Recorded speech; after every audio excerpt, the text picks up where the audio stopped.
versículo 12, capítulo 4 de Primera de Juan. A Dios nadie le ha visto jamás. Si nos amamos unos a otros, Dios permanece en nosotros y su amor se perfecciona en nosotros. En esto sabemos que permanecemos en Él y Él en nosotros, en que nos ha dado de su Espíritu.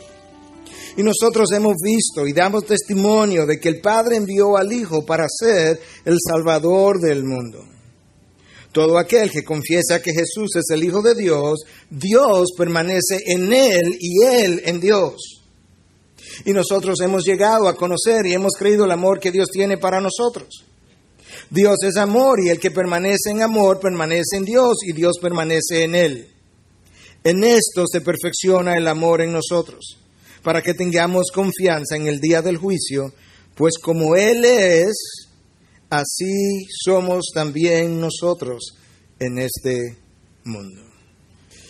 En este párrafo que yo acabo de leer, yo creo que es obvio que Juan está tratando de asegurarle algunas cosas a sus creyentes. Y quizás de una sola cosa él está tratando de asegurarle, y es de darle certidumbre, darle confianza de la seguridad de su salvación. Uno casi puede sentir a lo largo de toda esta carta el corazón pastoral de Juan, que parece preocupado a lo largo de su carta con la condición de sus seguidores y del estado quizás de confusión o de incertidumbre por el que ellos están pasando, y que en un momento dado estaban dudando de su posición en Cristo. Nosotros quizás pudiéramos preguntarnos, pero ¿qué pasó? Es como que de repente algo le hubiera ocurrido a estos seguidores de Juan que hubiese sacudido la zapata, la fundación de lo que hasta ahora ellos venían creyendo. Y entonces a lo largo de esta epístola, de diferentes maneras y en diferentes momentos, de diferentes formas, Juan ha tratado de cimentar la fe que ellos habían depositado en el Salvador. Juan se ha percatado de que algo ha pasado en medio de ellos y de que necesariamente él necesita brindarle confianza a sus seguidores. Yo creo que eso es una de las funciones del pastor de un rebaño, es poderle brindar confianza al rebaño de tal manera que el rebaño no vaya a ser desperdigado, si pudiéramos decir. Y es por eso que Juan en esta epístola con frecuencia usa palabras como sabemos, conocemos, para que sepáis, y lo hace de manera repetitiva.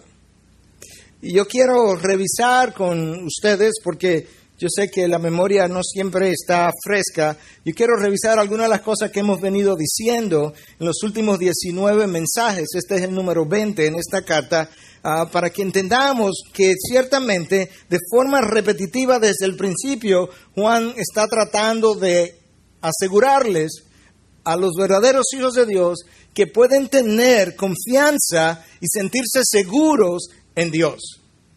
Déjame decirte rápidamente cómo Juan lo dice en 2:3. Y en esto sabemos que hemos llegado a conocerle, si guardamos sus mandamientos. Sabemos. Próximo, 2:5. En esto sabemos que estamos en Él. 2:13.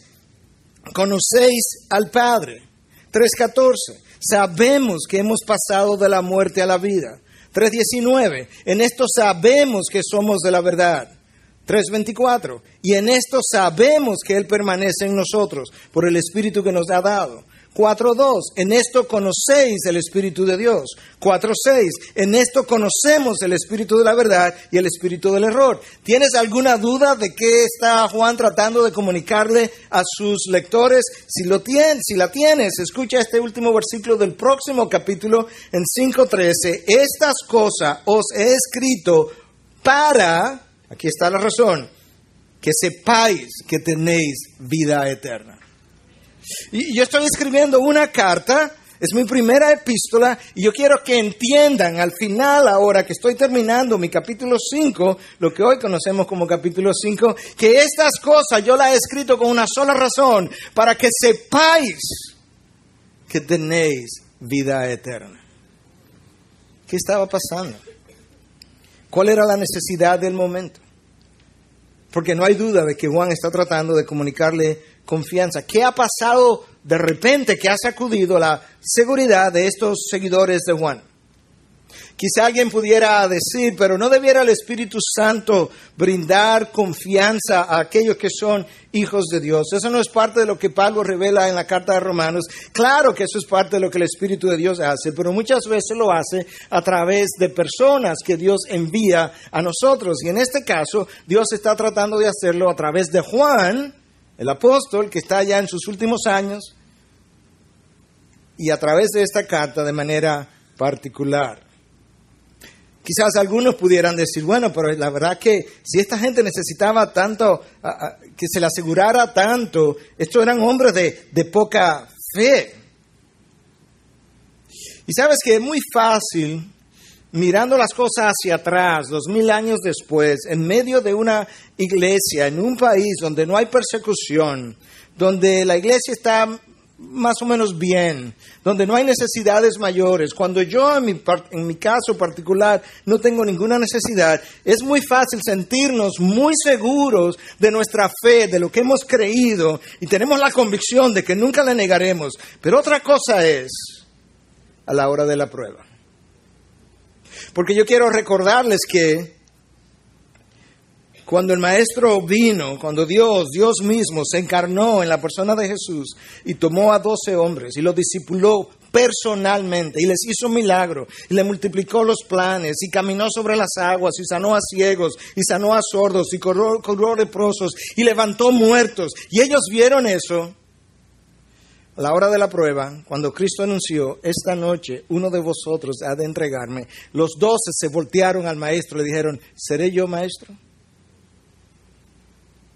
Gente discipulada por Jesús, gente que vio los milagros, que lo vio caminar sobre las aguas, que vio grandes milagros, que vio a Lázaro levantarse de entre los muertos después de 4 días de hedera. A la hora de la prueba, ninguno de ellos tuvo el orgullo para decir, cualquiera de ellos menos yo. Todos se vieron tan tensos y atribulados que dijeron, wow, quizás soy yo. Yo quiero recordarnos también que cuando el primo de Jesús, si pudiéramos llamarle, aquel que lo bautizó, que vio los cielos abrirse, que oyó una voz desde los cielos decir, este es mi Hijo amado en quien tengo complacencia, que lo introdujo a la nación de Israel. Llegado la hora de la prueba, mandó a pregúntale al Maestro si él es el Mesías o tenemos que esperar a otro. De manera que no nos sintamos tan seguros de nuestras convicciones, porque es muy fácil hacerlo cuando no estamos en medio de la prueba. Preguntémosle a Pedro, para que tú entiendas ahora, para que yo entienda la necesidad que esta gente que nosotros tenemos de ser afianzados, afirmados en nuestra fe, en nuestras convicciones, en las cosas que hemos creído. Porque tú y yo no sabemos cuándo la gran prueba ha de llegar a nuestra vida, y pudiera ser el momento en que tú y yo necesitemos precisamente recordar algunas cosas que esta palabra nos dice. Gracias a Dios que en su misericordia, como Pablo revela a los Corintios en su primera carta, capítulo 10, Dios no permite que ninguna tentación mayor de la que yo pueda soportar llegue a mi vida.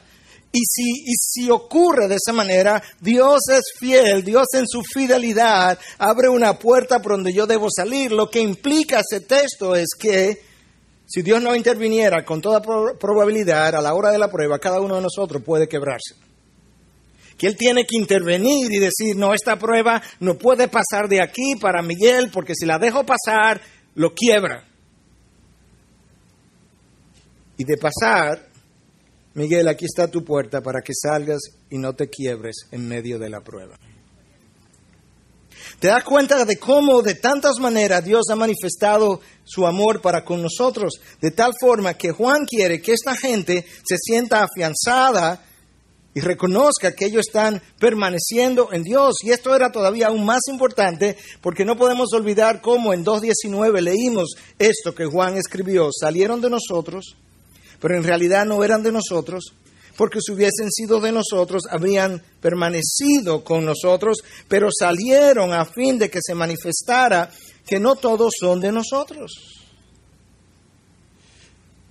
Cuando tú comienzas a ver que la persona que te discipuló se fue al mundo, que la persona que te ministró se fue al mundo también, que la persona que Dios usó en un momento dado para traerte a sus pies, incluso ha abandonado la fe, ha negado las verdades de la fe, tú comienzas a preguntarte, pero ven acá. Cuando esta persona me evangelizó, él era un inconverso, y esto fue lo que yo creí. Yo creí lo que un inconverso me vendió. ¿Será verdad esto que yo creí?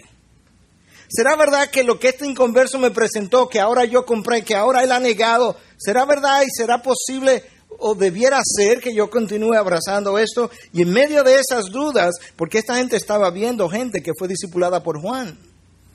Juan, y entonces, ¿cómo es posible? Mira a fulano cómo se fue. Y Juan dice, sí, es verdad, salieron de nosotros, tenemos que reconocer eso, pero yo quiero también que tú entiendas que Dios permitió que salieran de nosotros y que no se quedaran con nosotros, porque al salir ellos estaban dando evidencia con su salida de que nunca fueron de nosotros. Y ahora entonces Juan comienza a afirmarlo, para que sepáis, porque sabemos y conocéis.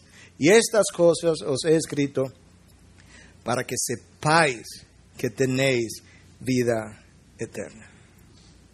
Yo creo que una lectura superficial del texto nos deja ver claramente cuál es la idea central y cuál es la palabra clave del texto. Por 19 mensajes ahora hemos venido escogiendo una palabra clave y hemos venido haciendo una o dos preguntas o tres o cuatro para explorar a lo largo del texto. Ahora ustedes que estuvieron tomando el método inductivo y que no estaban familiarizados con cómo estudiar la Biblia inductivamente, entienden por qué hemos estado escogiendo en esta serie por 19 mensajes consecutivos una palabra clave que nos ayuda a entender cuál es la idea central sobre la que gira un texto, porque eso me permite a mí no solamente entender mejor de qué está hablando el texto, sino aplicarlo en su correcto sentido. De manera que hoy tenemos igualmente una palabra clave como en otras ocasiones y hemos escogido una pregunta, no más, una sola pregunta, que es la que queremos responder a lo largo del texto en el tiempo que tenemos.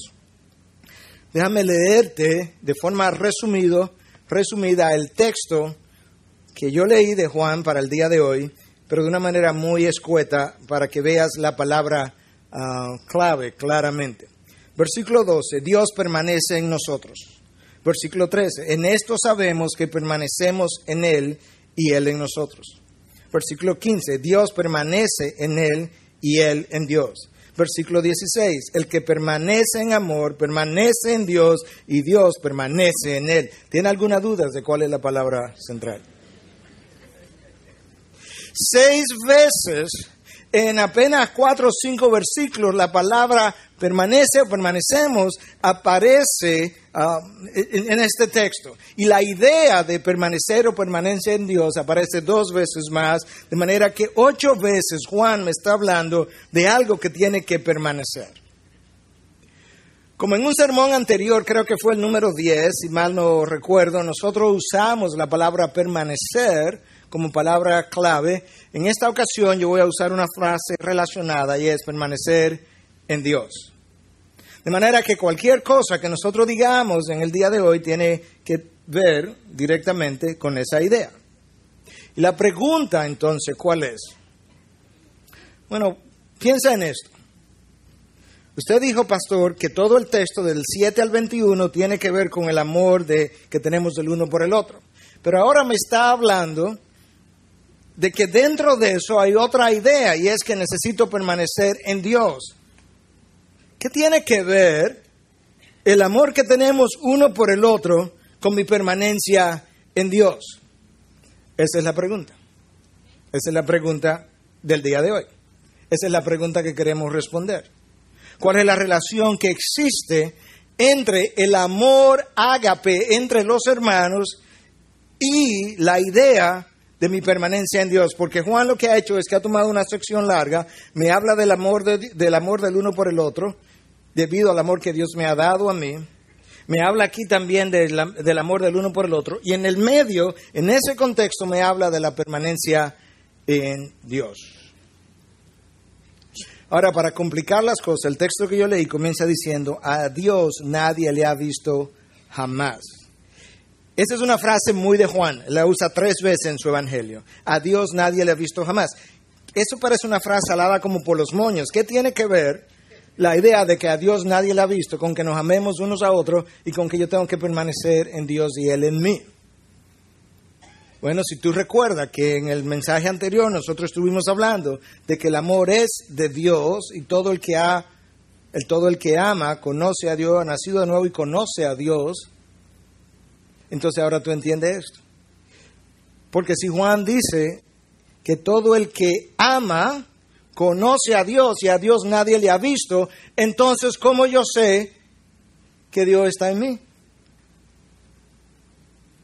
Si todo el que ama conoce a Dios, pero ahora la idea es que nadie ha visto a Dios, ¿cómo yo sé que Dios está en mí? Y Juan nos responde ahí mismo en el versículo 12, la idea, porque él nos dice un poco más adelante, a Dios nadie le ha visto, punto y seguido, si nos amamos unos a otros, ahí está la evidencia. Ahí está la evidencia de que Dios está en mí. Lo vamos a desarrollar un poco más todavía. Es como el viento, usted no sabe de dónde viene el viento, usted no sabe para dónde va, como bien lo dice Juan en el capítulo 3. Sin embargo, usted sabe que hay viento, por ejemplo, cuando usted ve las páginas de la Biblia que se están volando y usted dice, bueno, ahí va el viento. Usted sabe que hay viento por los efectos que produce.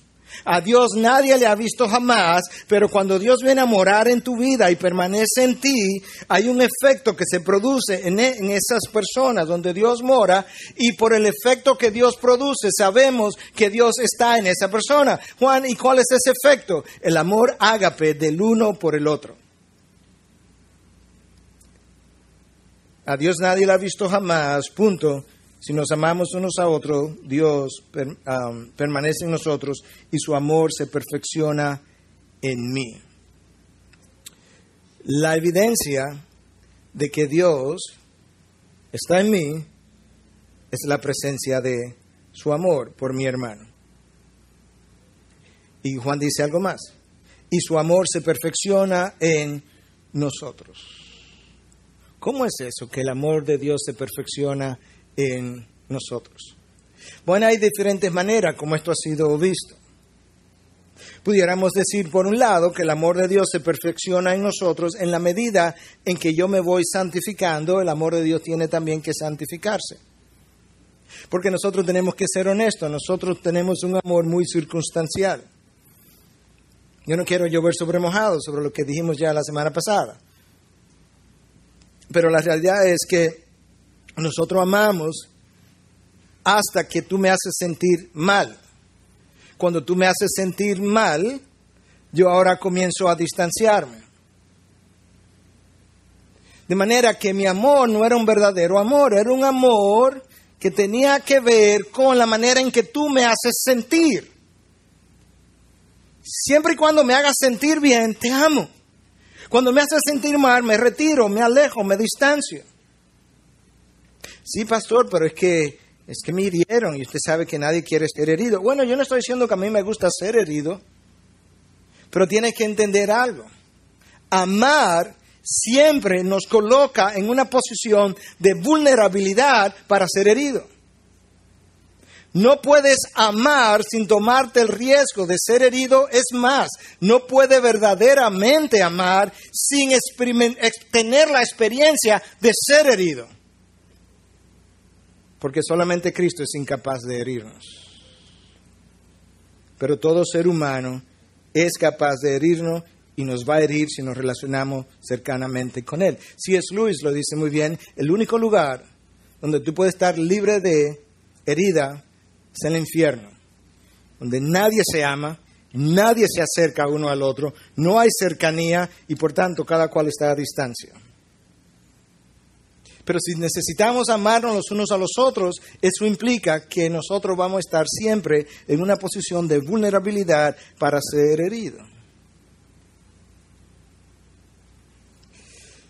Dios nos envió a su Hijo y nos capacitó por vía de su Hijo precisamente para amar de esa manera. Dios reveló el Hijo vino a revelarnos al Padre, pero reveló el amor del Padre en la medida en que Él vino y amó personas como Él supo amar, y de esa manera lo evidenció. El unigénito vino. Pero cuando el unigénito vino, Él no se quedó entre nosotros. Él vino, Él se crucificó en la cruz, murió en la cruz, resucitó al tercer día. Él se fue, pero ahora resulta que Dios ha dejado a otros plurigénitos, no unigénitos, nosotros, nos ha dejado aquí de tal manera que de la misma forma que el Hijo, el unigénito, reveló al Padre y reveló el amor del Padre, amando y muriendo por otros, de esa misma manera, aquellos que somos sus hijos hoy, podamos revelarle el Padre a otros y revelarle el amor del Padre a otros por la manera en que tú y yo nos estamos amando y lo que somos capaces de hacer el uno por el otro. Y eso no es tarea fácil, pero es el llamado que tú y yo tenemos. De tal forma que el mundo no vea en nosotros un amor circunstancial como el mundo está cansado de verlo. Y yo creo que eso es importante porque yo creo que cuando nosotros comenzamos a hablar de la necesidad de amarnos unos a otros, nosotros nos volvemos medio romanticoides. ¡Ay, qué bueno! ¡Qué lindo! Ay, qué lindo suena eso, que nos amemos. Pero no estamos hablando de ese tipo de amor. Estamos hablando de un amor que la iglesia primitiva fue forzada a vivir. Estamos hablando del amor que el Hijo mostró en la cruz cuando murió por ti y por mí. Ese es ese tipo de amor. Bueno, pastor, pero Él era Dios. Y como Dios, claro que Él puede amar de esa manera. ¿Ok? Yo estoy hablando del amor que Esteban, que no era Dios, mostró en el momento cuando estaba siendo apedreado y que respondió con la misma frase que Cristo respondió cuando dijo, Padre, perdónalos, porque no saben lo que hacen. Dijo Cristo, Esteban miró al cielo y dijo, Padre, perdónalos, porque estos tampoco saben lo que hacen.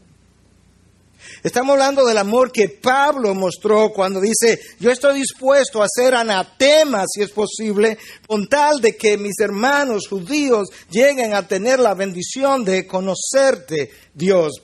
Esto es increíble, que Pablo tenía la pasión, el fuego, la motivación, el impulso de decir, Padre, si tú pudieras hacerme a mí maldición, para hacer a mis hermanos incrédulos bendición, yo estoy dispuesto. Wow. Eso es lo que este texto nos está diciendo, que tú y yo tenemos que amarnos de esa manera. Si nos amamos unos a otros, Dios permanece en nosotros. Si nos amamos unos a otros, Dios permanece en nosotros. Déjame decirte lo que Juan no está insinuando. Porque cuando Juan dice, si nos amamos unos a otros, Dios permanece en nosotros, podría dar la impresión que Juan está diciendo, bueno, y si no nos amamos, Dios se va de nosotros y perdemos la salvación. Eso no es lo que Juan está diciendo. Lo que Juan está tratando de ayudar a entender es que cuando nosotros nos amamos unos a otros de esta manera incondicional de que Él nos está hablando, esa es la verdadera evidencia de que Dios está permaneciendo en nosotros. Porque yo no lo puedo hacer de ninguna otra manera. Yo no lo puedo fingir. Yo puedo fingir esta predicación y usted no darse cuenta y pensar, si lo llega a pensar, qué buen sermón, pero quizá fue fingido. Yo puedo fingir el discipular a otros. Yo puedo fingir el hacer misiones. Yo puedo fingir prácticamente cualquier otra cosa. De hecho, alguien pudiera decir, pastor, pero ¿usted no piensa que el amor también puede ser fingido? Bueno, el amor en una iglesia no perseguida, sin grandes problemas, ese tipo de amor puede ser fingido. Pero como ese no era el contexto de esta gente, estamos hablando de otro tipo de amor. Estamos hablando del amor que Priscila y Aquila tuvieron por Pablo cuando él escribe en los Romanos. Gracias y saludo a Priscila y Aquila, quienes arriesgaron su vida por mí. Eso tú no lo finges. Estamos hablando del amor de la iglesia de Hechos 1, Hechos 2, cuando vendió sus posesiones Y lo increíble de este texto, cada vez que lo leo, yo me quedo como... Dice, y no había nadie entre ellos en necesidad. Ah, pastor, pero ser una iglesia rica, no, vendedora de sus cosas. Wow. Estamos hablando de gente que fue a la prisión porque se asoció con un Pablo. Fulano y Perencejo, mis compañeros de prisión, dice Pablo. Eso no fue porque fueron a ayudarle a limpiar la cárcel a Pablo, porque se asociaron con él. La historia nos cuenta cómo gente iba a la cárcel a visitar a alguien, como nosotros vamos a la cárcel, pero no es la misma cosa, porque esta gente iba a visitar un Pablo, un Juan, y cuando llegaban, la casa estaba vacía. Habían confiscado sus posesiones. Hebreos 11 nos habla de gente que tuvieron sus posesiones confiscadas, y la historia nos recuerda cómo ocurrían a veces esas cosas. Es que yo salí hace 2 horas para la cárcel y regresé, y al llegar no tengo nada. ¿Cuál fue mi delito? Que fuiste a visitar a un santo en la cárcel. Ese amor tú no lo puedes fingir. Por eso es que nosotros, cuando analizamos las cosas y las vemos en el contexto nuestro, siempre decimos, bueno, pero yo no veo que era la tal dificultad. No, esta gente no amó nada, no amaron ni siquiera sus propias vidas. De ese amor, ágape, es que Pablo nos está hablando, y nos dice entonces que el amor de Dios se perfecciona en nosotros, y esa frase ha sido vista de diferentes maneras. Una ya se la mencioné, que en la medida en que yo me voy santificando, ese amor en nosotros tiene que irse también santificando. Pero la otra manera como esto puede ser visto es que cuando Cristo vino, el unigénito mostró el perfecto amor de Dios en la cruz, pero el unigénito no está con nosotros corporalmente hoy en día. Y cuando Él mostró ese amor de su mejor manera, lo hizo en la cruz. Ese Calvario está tan lejos ahora geográficamente y aún en tiempo de nosotros.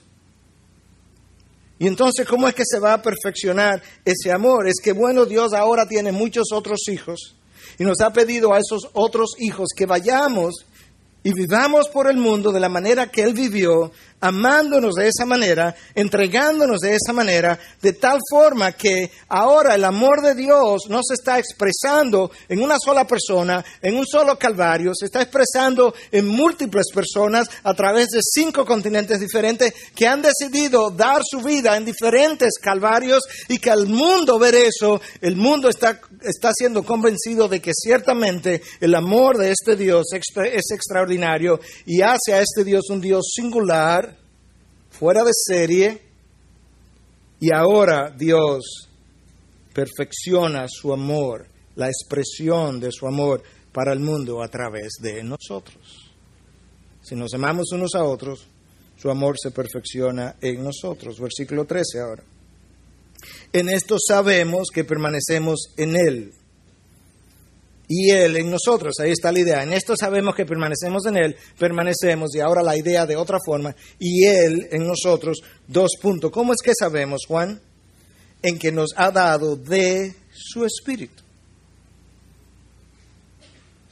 La idea es esta, que Dios no solamente nos amó cuando nos envió los profetas, no solamente nos amó cuando nos envió a su Hijo, es que Dios, luego que su Hijo partió y se fue, nos siguió amando y nos envió nos dio su Espíritu.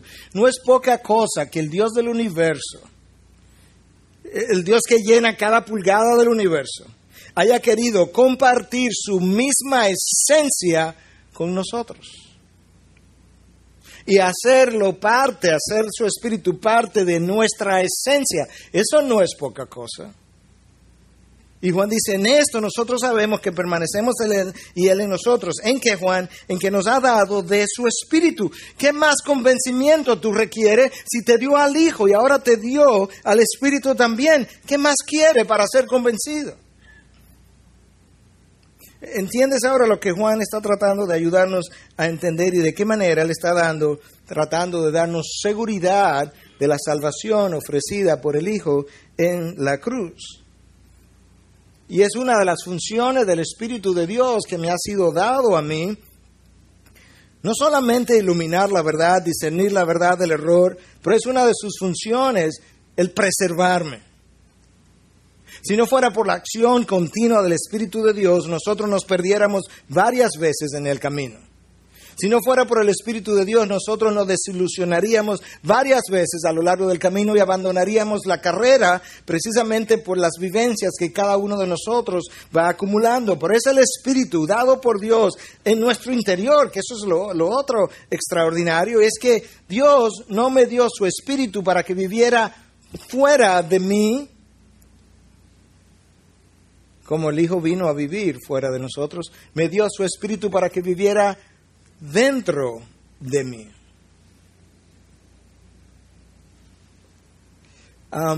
¿Qué tú preferirías? Yo no sé mucho de básquetbol, pero Michael Jordan es un gran basquetbolista. ¿Qué tú preferirías si tuviera la opción de que Michael Jordan viniera y te entrenara desde afuera, o si hubiera la posibilidad de que Michael Jordan viniera y viviera dentro de ti y desde adentro él hiciera los tiros de las pelotas, las bolas de básquetbol? ¿Qué tú preferirías? Pues Dios nos envió al Michael Jordan de los cielos, que ni debiera comparar su nombre. Nos envió a nuestro entrenador especial, universal, y lo puso adentro de nosotros para que desde adentro nos entrenara a amar como su Hijo amó.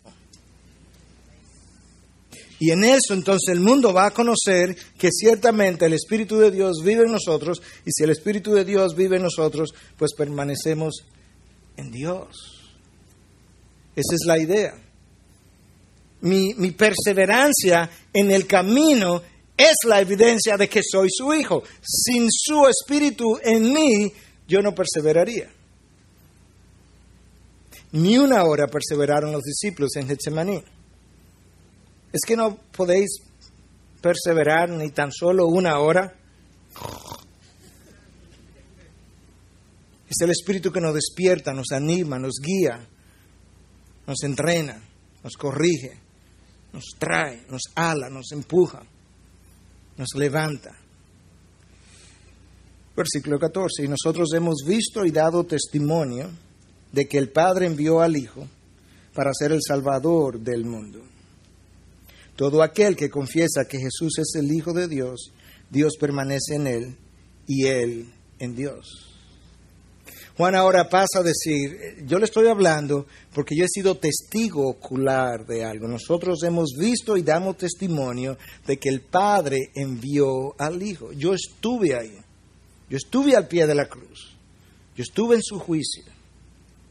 Juan está diciendo, a mí no me contaron, a mí no me dijeron, yo no estuve leyendo en un libro que esto pasó, yo lo vi. Y nosotros estamos aquí ahora, amados, para decirles que, habiendo sido testigos de eso, nosotros queremos hablarle que ese Dios que envió a su Hijo como Salvador del mundo es el que en su amor y por su amor ahora te ha hecho permanecer. Todo aquel que confiesa que Jesús es el Hijo de Dios, Dios permanece en él y él en Dios. Esto es un amor trinitario. Es un amor trinitario porque Dios nos amó y nos dio a su Hijo. Su Hijo nos amó y nos dio su vida. El Espíritu nos amó y dio su parte. Hemos recibido de su Espíritu. No importa cómo tú veas la historia redentora, es un amor trinitario. Es una historia trinitaria de principio a fin. Y ahora entonces que Dios dio a su Hijo, que el Hijo dio su vida, que el Espíritu dio su parte, ahora Dios nos dice, ahora los dejo a ustedes para que ustedes den su parte, y la manera como yo quiero que comiencen a dar su parte es amándose los unos a los otros como ustedes han sido previamente amados y capacitados por mi Espíritu, por mi ejemplo, para amarse los unos a los otros. No tienen excusa. Cuando estaban muertos era una cosa, ahora están vivos.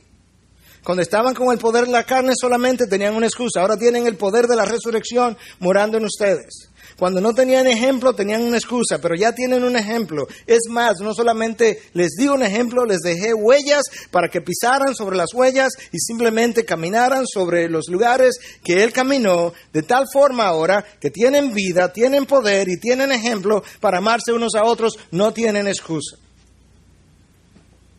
Wow. tú y yo no amamos así. Yo no estoy aquí para decirle, como ustedes no aman así, yo sí. Yo no estoy diciendo eso. Tú y yo no amamos así. Pero ¿sabes cuál es el problema? El problema no es que tú y yo no amamos así, porque, bueno, no somos Dios. El problema es que tú y yo sí sabemos que ese es el estándar.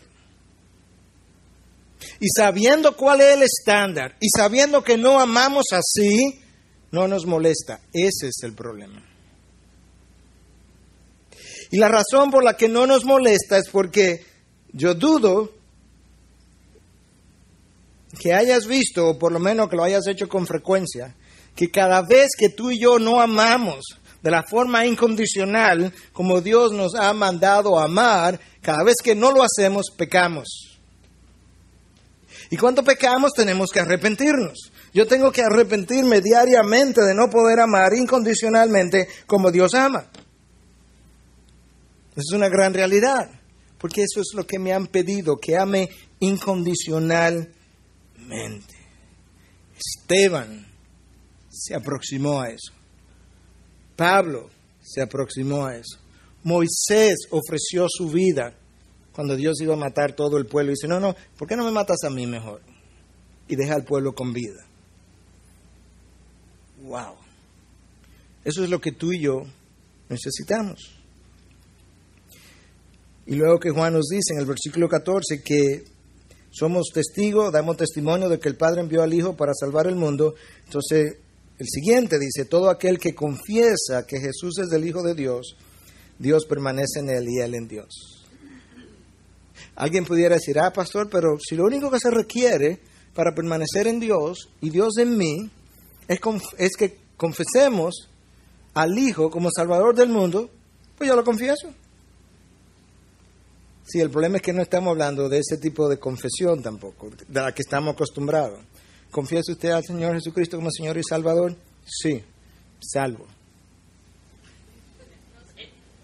No estamos hablando de eso. Estamos hablando, en el contexto de esta iglesia que vivió, es que tú estás aquí, te han tomado, te han llevado, han ido a tu casa, te han arrastrado afuera, te han puesto enfrente de las fieras y te dicen, ¿tú confiesas al Señor Jesucristo como Señor y Salvador? ¿Es curious? Señor, ¿quién es curious? ¿César o Jesucristo? Yo puedo tener 24 horas para pensarlo. Jesucristo. Y tú oyes... Estamos hablando de eso. Muy fácil en el aire acondicionado, sentado en sillas acolchadas, poder decir, no, yo confieso a Jesucristo como Señor y Salvador. No estamos hablando de esa fe. Si hay alguien que yo aprecio de los reformados, de los reformadores, hay muchas cosas que yo aprecio de ellos. Pero si hay algo que yo aprecio y de lo que quiero hablar un poquito rápidamente en esta mañana, en la medida que voy trayendo esto a conclusión y vamos viendo esto de lo que implica confesar a Cristo como el Hijo de Dios, porque esa es evidencia de que Dios permanece en mí y yo en Él, o Él en mí, yo en Él y Él en mí. Si esa confesión es evidencia, yo tengo que entender bien a qué se refiere esta confesión. Los reformadores me ayudaron a entender esto perfectamente bien. Cuando definieron para nosotros los componentes de una fe salvífica. Lo que yo voy a explicar no quiero decir ahora que en el momento de hacer la confesión yo necesito todos estos conocimientos teológicos. No, pero mi corazón sabe razones que la razón no sabe, decía Pascal. Y al momento de yo hacer mi confesión de fe, estos elementos tienen que estar presentes para que esa sea una fe verdaderamente que me salva. Porque el texto me dice, todo el que confiesa a Jesús como Hijo de Dios es salvo. Dios permanece en él y tú en él. Los reformadores hablaron de tres componentes. Son tres palabras en latín, porque eso era como muchas veces se definían estas cosas, y yo te la voy a decir rápidamente, tú la vas a poder ver bien fácilmente. No te compliques mucho con los términos, sino con el entendimiento. Notitia, que hablaba del contenido de la fe. Aquellos que han estado estudiando Romanos conmigo últimamente ya revisaron esto. Notitia habla del contenido de la fe. ¿Cuál es el contenido de la fe? Jesucristo es el Hijo de Dios, vino a morir por mí, derramó su sangre, yo soy perdonado, murió en su lugar, en mi lugar. La fe es por fe, la fe es por gracia. Todo eso es contenido de la fe. Yo necesito eso. ¿Tú piensas que los demonios saben que Cristo es el Salvador del mundo, que la fe es por gracia, que no es por obra? ¿Verdad que sí? Ok, pero ellos tienen noticia, pero ellos no tienen salvación. Ok, segundo, asensus. Asentir. Yo tengo que asentir que Jesús vino al mundo, que murió por el pecador, que es el Hijo de Dios, que es el Santo de Israel. Tengo que asentir todo eso, asensus. ¿Usted piensa que si le preguntamos a un demonio si Cristo es el Santo de Israel, que él va a decir que sí? Uno de ellos lo voció cuando él vino. ¿Qué tiene que ver con nosotros, Santo de Israel? ¿Se acuerda de eso? De manera que los demonios tienen noticia y tienen asensus, pero no tienen salvación. De manera que hasta ahora, si lo que yo tengo es noticia y asensus y no sé más nada, para lo único que se me clasifique para ser un demonio. No me clasifica para más nada hasta ahora. Hasta ahora. Lo que los demonios no tienen es fiducia. Y fiducia es confianza de depositar su vida, su fe en el Hijo de Dios. Eso ellos no lo tienen y por eso permanecen y han estado siempre y permanecerán condenados por la eternidad. Nosotros hemos depositado nuestra confianza en Dios. Después de haber asentido y después de haber conocido el contenido de la fe, hemos depositado la confianza en Dios y esa es la fe que me salva. Todo entonces el que confiesa que Jesús es el Hijo de Dios y lo entiende así, Dios permanece en él y él en Dios. Bueno, pastor, ¿y qué tiene todo eso que ver con que Dios nos dio de su Espíritu? Porque más adelante usted tenía otra idea y que Dios nos ha dado de su Espíritu. Tiene todo que ver con eso. Porque yo no puedo entender la noticia, ni puedo asentir el contenido de la fe, y mucho menos depositar la confianza en Él si el Espíritu no me capacita. Es el Espíritu que tiene que volverme de la muerte a la vida, darme el entendimiento, darme la capacidad, abrir mis ojos, despertarme, avivarme, y entonces yo puedo depositar mi confianza en Él, lo que nos ayuda a entender cómo esta salvación es de Dios de principio a fin. Porque si Dios no hiciera todo eso por medio de su Espíritu, yo permanecería muerto en mis delitos y pecados. La salvación es trinitaria, el amor de Dios es trinitario. Versículo 16, el tiempo se nos ha ido. Y nosotros hemos llegado a conocer y hemos creído el amor que Dios tiene para nosotros.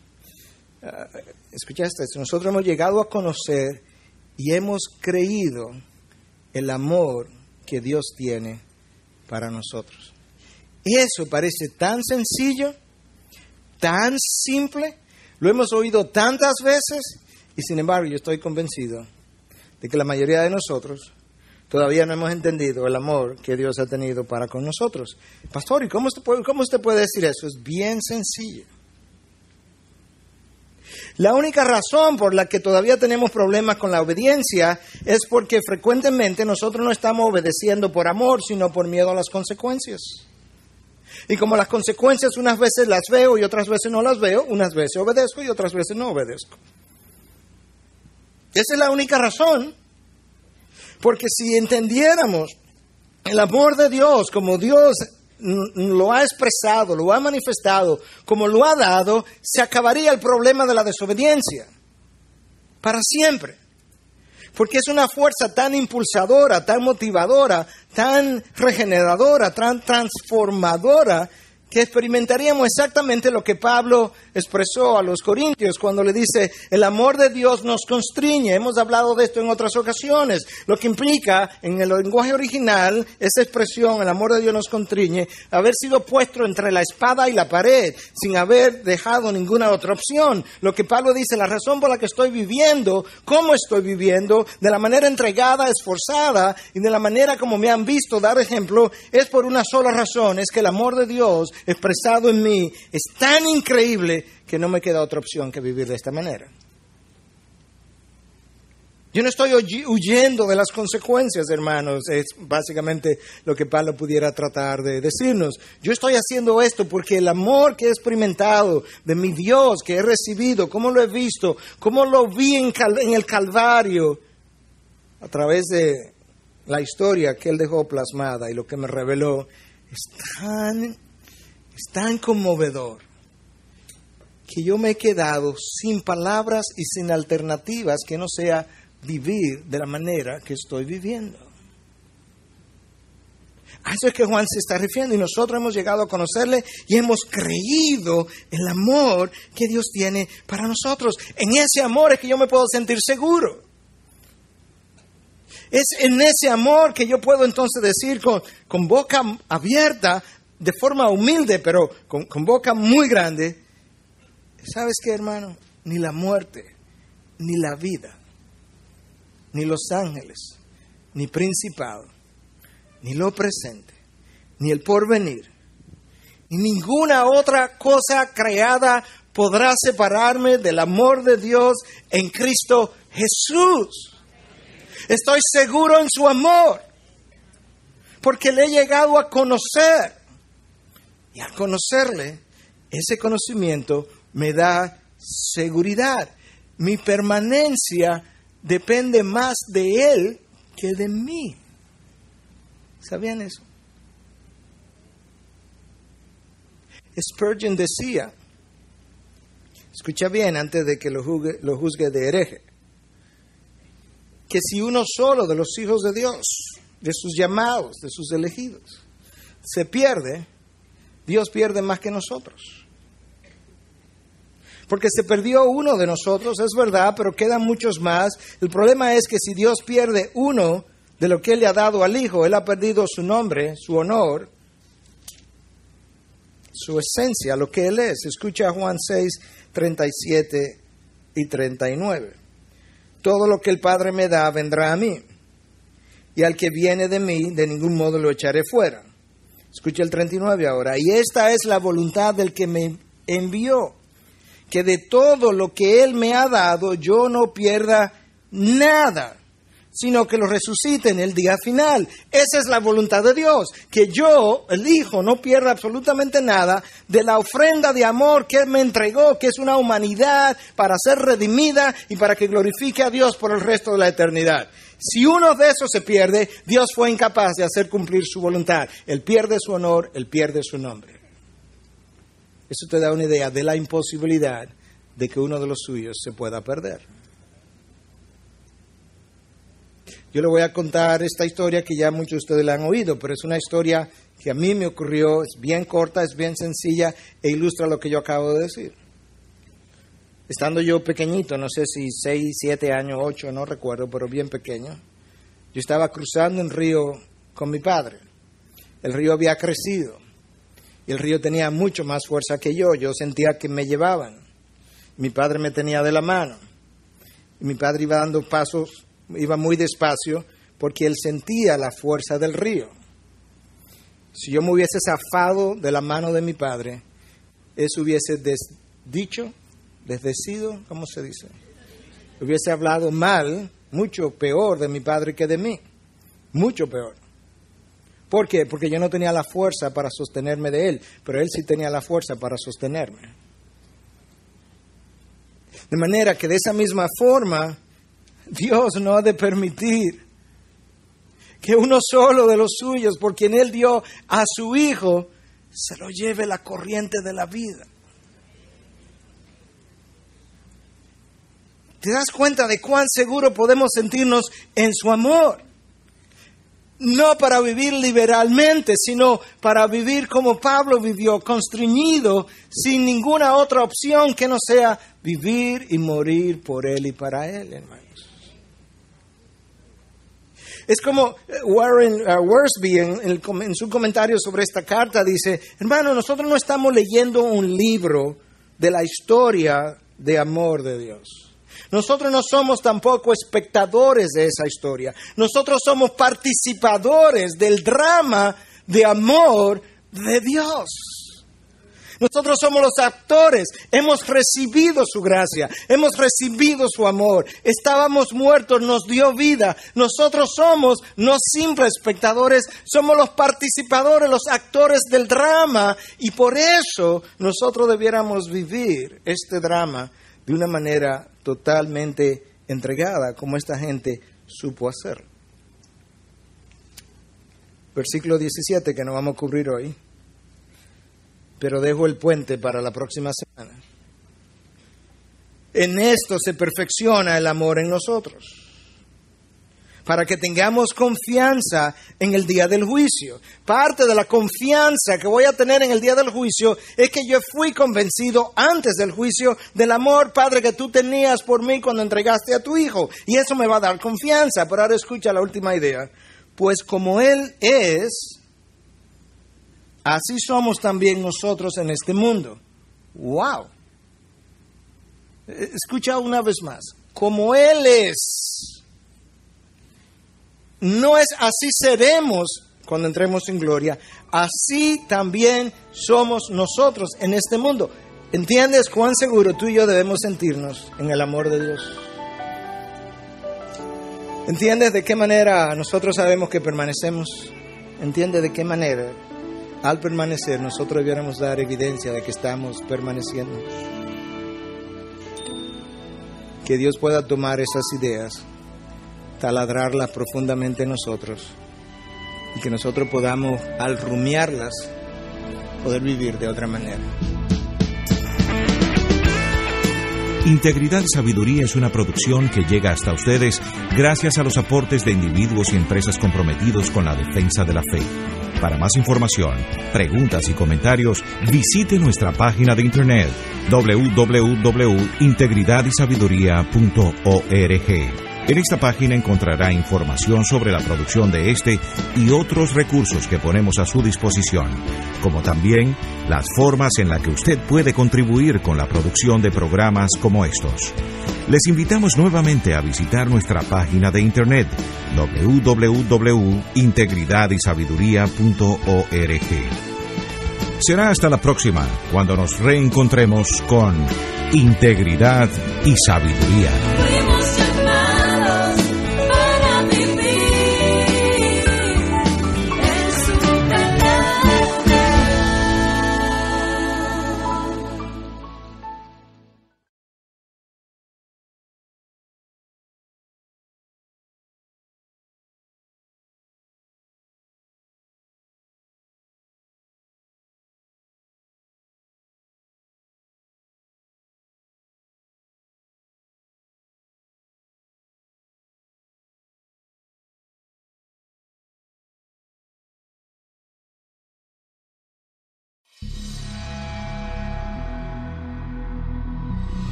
Versículo 12, capítulo 4 de Primera de Juan.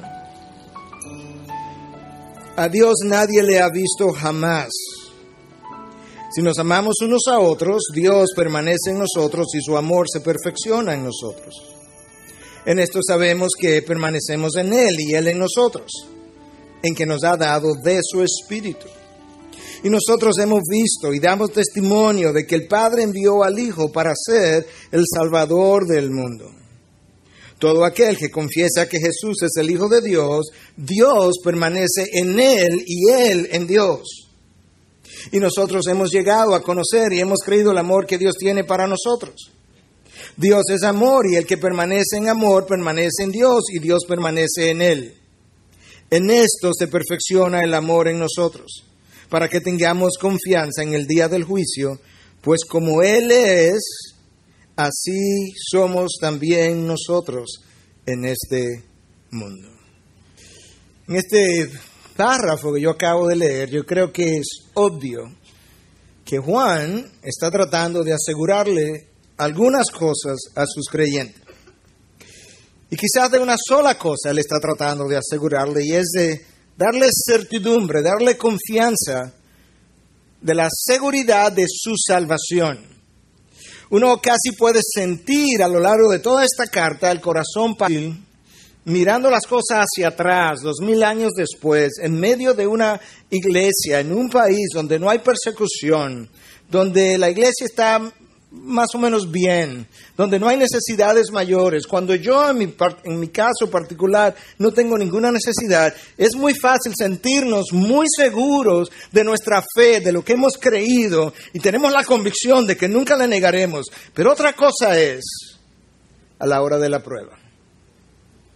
Porque yo quiero recordarles que cuando el Maestro vino, cuando Dios mismo se encarnó en la persona de Jesús y tomó a 12 hombres y los discipuló personalmente y les hizo milagro y le multiplicó los planes y caminó sobre las aguas y sanó a ciegos y sanó a sordos y curó leprosos y levantó muertos, y ellos vieron eso. A la hora de la prueba, cuando Cristo anunció, esta noche uno de vosotros ha de entregarme, los 12 se voltearon al Maestro y le dijeron, ¿seré yo, Maestro? Gente discipulada por Jesús, gente que vio los milagros, que lo vio caminar sobre las aguas, que vio grandes milagros, que vio a Lázaro levantarse de entre los muertos después de 4 días de hedera. A la hora de la prueba, ninguno de ellos tuvo el orgullo para decir, cualquiera de ellos menos yo.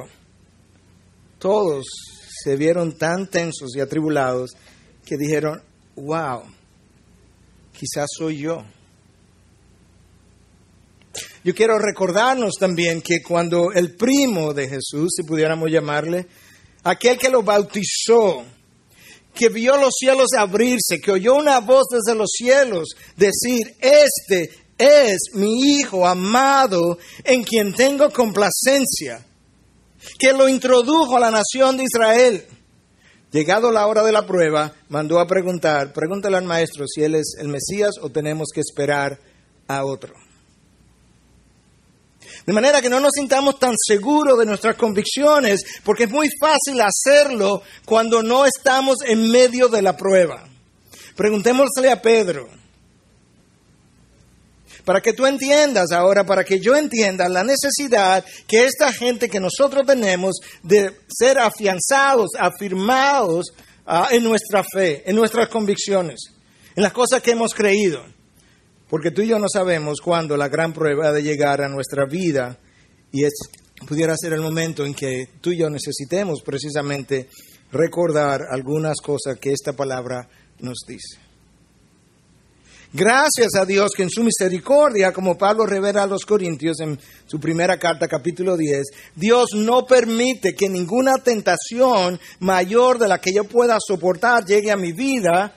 Y si ocurre de esa manera, Dios es fiel, Dios en su fidelidad abre una puerta por donde yo debo salir. Lo que implica ese texto es que si Dios no interviniera, con toda probabilidad, a la hora de la prueba, cada uno de nosotros puede quebrarse.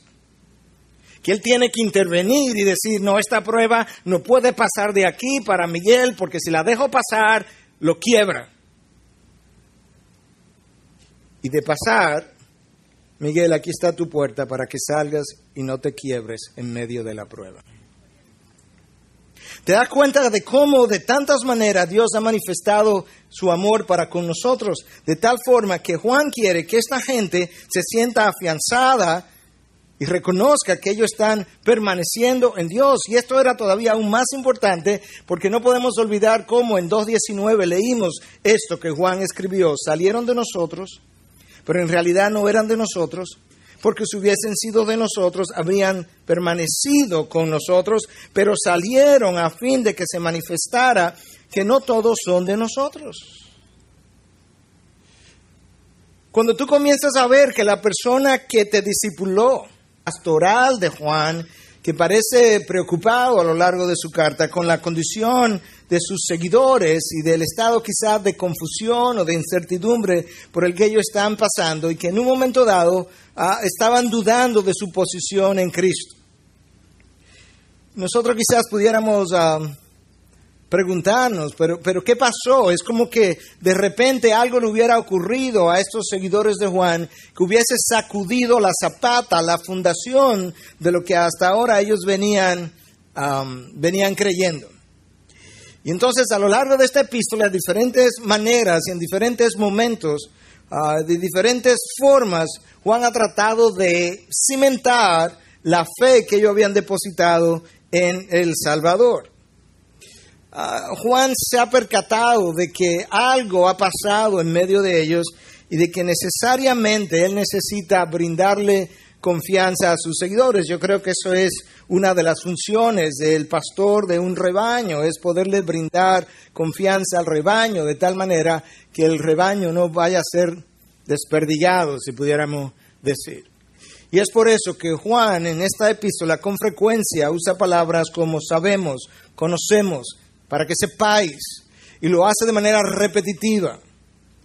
Y yo quiero revisar con ustedes, porque yo sé que la memoria no siempre está fresca, yo quiero revisar algunas de las cosas que hemos venido diciendo en los últimos 19 mensajes, este es el número 20 en esta carta, para que entendamos que ciertamente de forma repetitiva desde el principio, Juan está tratando de asegurarles a los verdaderos hijos de Dios que pueden tener confianza y sentirse seguros en Dios.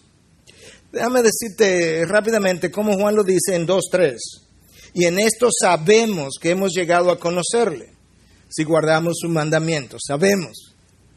Próximo, 2:5. En esto sabemos que estamos en él. 2:13. Conocéis al Padre.